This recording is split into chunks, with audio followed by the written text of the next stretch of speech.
এই বিড়ালকে কখনো আপনারা কষ্ট দিবেন না, বিড়ালকে আদর করবেন, বিড়ালকে ভালো মতো পুষবেন। বিড়াল যদি কোনো জাতির জন্য দোয়া করে, কোনো গৃহস্থর জন্য দোয়া করে, ওই সংসারের মধ্যে উন্নতি শুরু হয়ে যায়। ওই সংসারের মধ্যে আর এক নাম্বার হলো, যে ঘরে বিড়াল থাকে সেই ঘরে জিন আসতে পারে না, জিন বাস করতে পারে না।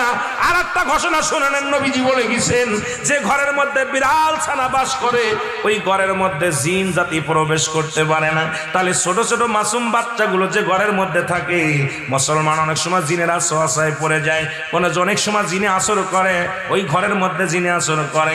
যে ঘরের মধ্যে বিড়ালকে আদর করে বিড়াল থাকে, ওই ঘরের মধ্যে বিলাই বিড়াল বিড়াল বিলাই বিলাই, এইটা যার ঘরের মধ্যে আছে এই ঘরের মধ্যে দুষ্ট জিনেরা আসতে পারে না। জোরে জোরে চিল্লায়া বলা যাবে না মারহাবা।